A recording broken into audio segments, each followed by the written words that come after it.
Forgot to wear a sweatshirt this morning, and I am so cold. Um, but that said, we're starting the book of Revelation. Um, and I don't know if I look through my things, if I can even find what I wanted to find. God's people, Israel, pre-tribulational rapture, end times notes, early church fathers. I have all these. What's my end times notes? What's this all about? Oh, these are just generic notes. I'm going to go without notes.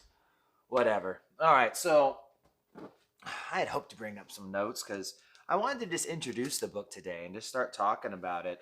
Um, you know, much of this stuff, if you're really into this and you didn't go or listen to our church's end times series we only did that a few weeks ago. And so, and we really went through the book of Revelation really quickly in one night. So if you just don't have the patience to bear with me every morning, just go find that and I teach the whole book in one night. Now, obviously, it's an overview. But that night, if you want this introduction, if you want a better introduction, what I'm going to be able to give you off the top of my head, then go back and listen to that. End times, I think it's God's purpose for the tribulation. We thought it was the night we talked about the tribulation, because that's really what Revelation talks about, is the 7 years of tribulation.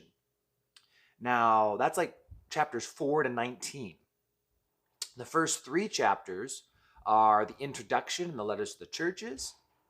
And then the last few chapters, quickly goes through the millennial kingdom and the new heavens, the new earth, New Jerusalem, and all of that.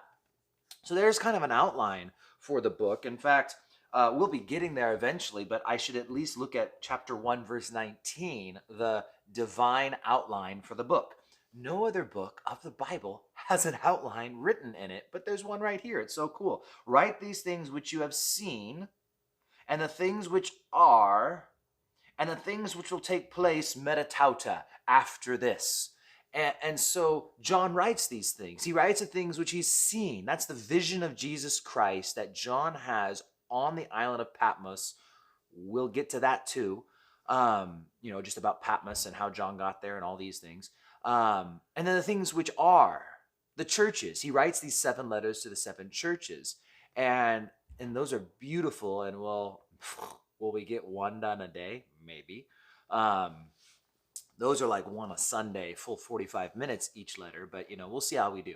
And then the things which take place after this. And in chapter 4, we see it beginning with after this. And he's caught up into heaven. There's a trumpet sound. Sounds oddly familiar. And so that's the outline of the book. Now, what I wanted to get into, and this is where that other night at our church, again, go on the Revival Church website, download the app, look up the End Times. Understanding End Times is the name of the series. I did 4 parts, 5 parts, 4 parts in a Q&A, I think.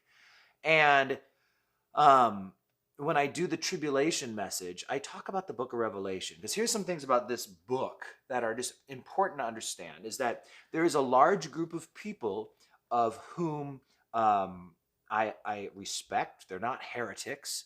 They're not false teachers. But we do disagree on the book of Revelation because they're wrong and I'm right, obviously.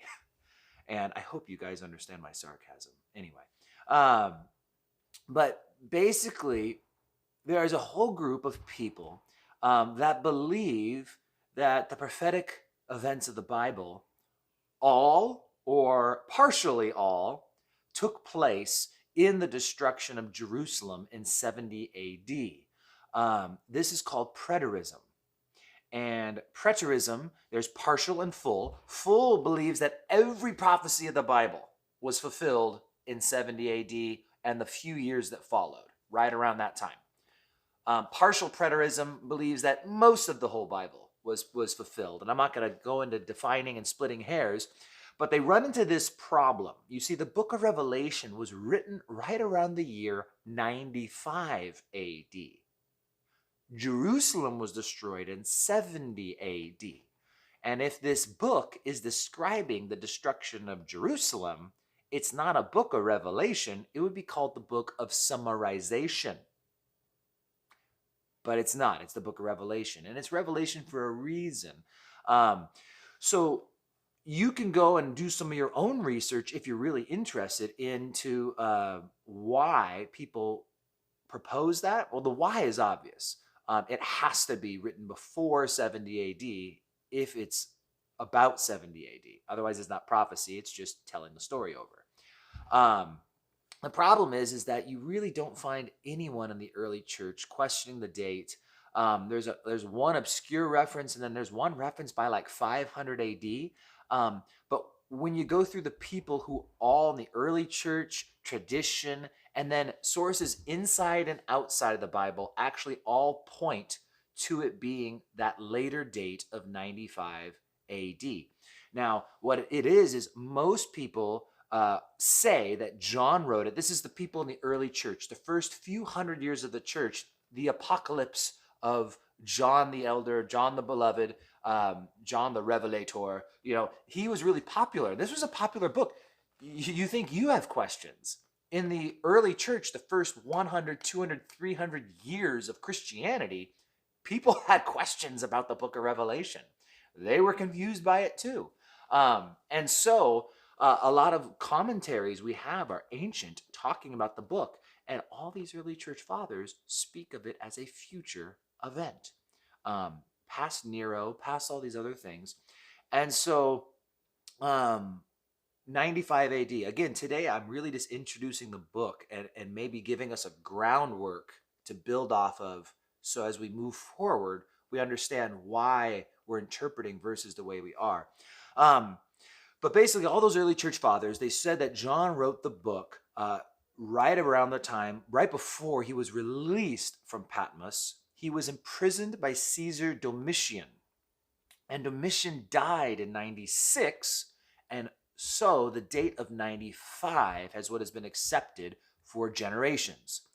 That said, there's other things in the Bible that are actually part of this that make it understanding. The lukewarm church of Laodicea in chapter 3, the last of the letters. Laodicea experienced an earthquake, and this is where I'm going off memory instead of notes, but it was around 60 AD. They had this earthquake in 60 AD, and it leveled the entire place.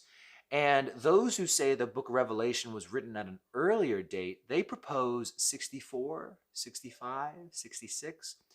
Well, Laodicea had been leveled and was still trying to rebuild during that period of time. And the things said about how they are lacking nothing and they have all these riches, that doesn't describe the Laodicea of the late 60s. It describes the Laodicea by the 90s. They completed the construction of the city in the 80s and 90s. No 19, right? Not 1890 or 19. It's 90, AD. And so there's that. Another thing we have is Polycarp. So Polycarp was the disciple of John. He was one of two popular disciples of John the Beloved who wrote the book of Revelation, right? Polycarp becomes the bishop of Smyrna. That was his role in history. I'm going to pause right now and take a moment to thank our sponsors, Bar M Ranch. Yeah? And coffee. Coffee also sponsors this. Bunch of people love that Bar M Ranch. Got our ladies going out there. Sounds like the Naz ladies are going out there later in April. So very cool. Go down there and bless the Stempsons. Where was I? Oh, Smyrna. So there is what's called Polycarp's letter to the Philippians. So just like Paul the Apostle wrote a letter to the Philippians, the church of Philippi, Polycarp does also. Now, Polycarp is the bishop, pastor, whatnot, of this church, the second church in the chapter 2. First church is Ephesus, second church is Smyrna. What Polycarp writes, and he would have been writing this around 100, 110 AD. That's just going off the top of my head. Polycarp plainly states that I am writing to you Philippians, and oh, how blessed you Philippians are that Paul the Apostle wrote you guys a letter also. Now, Paul's letter to the Philippians is one of those jail letters that he wrote. So Paul would have been in prison. And this, again, was right around 64, 65 AD. Polycarp then plainly states that when Paul wrote his letter to the church at Philippi, there was no church in Smyrna. And the people of Smyrna hadn't really even received the gospel yet.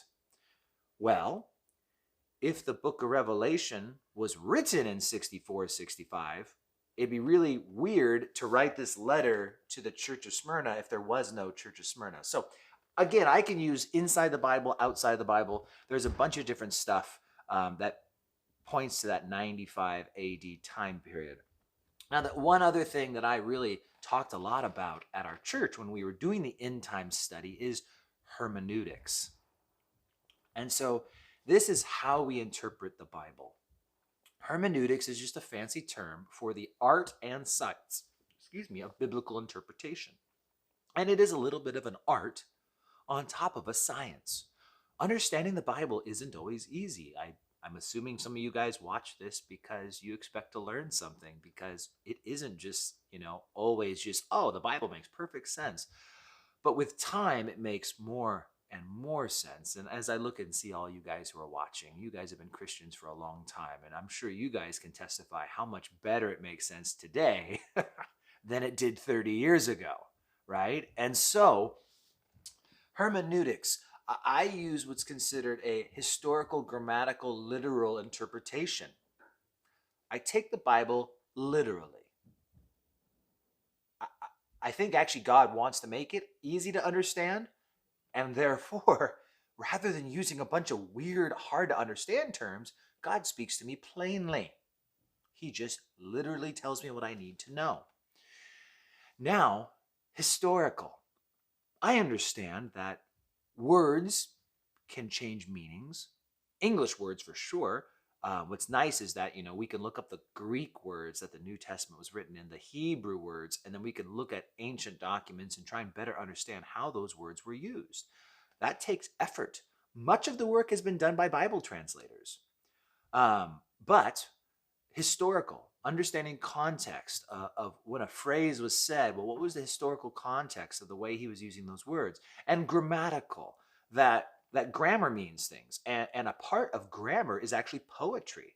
And understanding that poetic words get used in the Bible, but they are often identifiable and you can label them. And I never cared about poetry or grammar until I got into the Bible. And now I know things like, oh, that's a simile. Oh, because Satan is like a roaring lion. He's not a lion, but he's like one. That's a simile.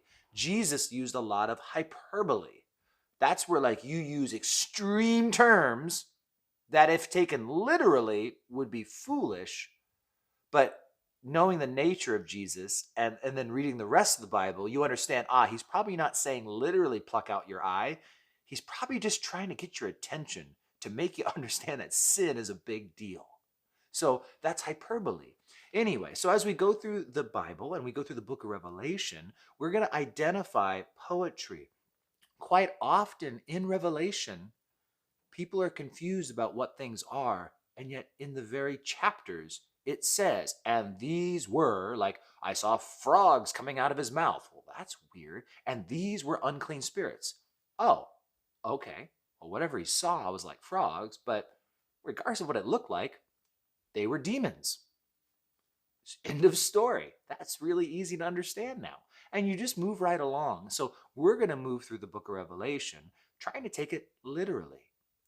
I don't think we need to make things much more confusing by jumbling it up. Sometimes people think that, taking it literally can run into problems. But once again, if you take history and grammar into account, you'll know when to apply poetry or symbolic meaning of things. But on the flip side, if you want to take half of it literally, you're going to run into so many problems. You want to take a good chunk of it literally, but the rest you want to this part's literal, but those parts, no. Then you run into problems. just take it literally. And it's going to make so much sense as we just move through this book together and go, okay, yeah, that's what it says. So that must be what it means. And so today, it was a lot of facts, right? I hope the nerds are happy. Um, Enrique just popped up on my screen. So there we go. Yeah.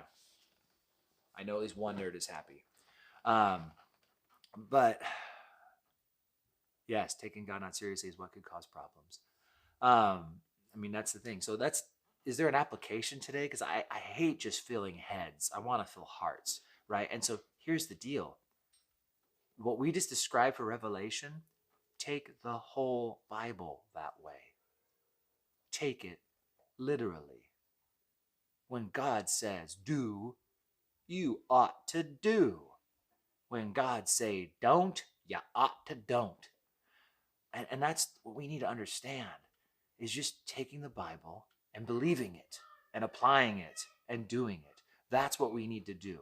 And so while we're moving into Revelation and all the cool stuff, everyone loves the book of Revelation. In fact, I know many pastors who've taught the book multiple times, and they've not even taught other books yet because everyone's always asking for revelation. And I've actually always almost pulled away from it because it almost comes across as trendy to me. And I get it that people just want to understand it, but it's like, I've heard the quote, teach the book of Revelation and your church will double in size. And I've actually seen that take place in churches. They tell people we're teaching Revelation and people start filling the church. Well, guess what, church? We're going to do the book of Revelation at Great Revival Church on Sundays once the other 65 books are done. Okay? We got to teach the whole Bible, not just the fun ones, not just the exciting ones. And so it's kind of fun to do it here, though. I will admit, in Revelations 1, I've actually taught a few times, and that's one of my criteria for our morning devotions. This is long today. I'm sorry, but my criteria is that I don't want to have to use notes. I just want to be able to sit down and talk with you guys. So Revelation is an exciting book, Donna, and I agree. It is exciting and it is interesting. So it's okay to be your favorite book, and people want their favorite book. But yeah. So tomorrow, verse 1, we'll dive in. Now we know the how. Now we know the why, and hopefully we'll be able to just unearth some stuff and hopefully make sense of it for everyone. And we'll probably move through at a reasonable speed. So yeah, God bless you guys. Take the Bible literally. Take God's word seriously and do what it says to do. You guys have an amazing day, and we'll be back with Revelation chapter 1, verse 1 tomorrow. Adios.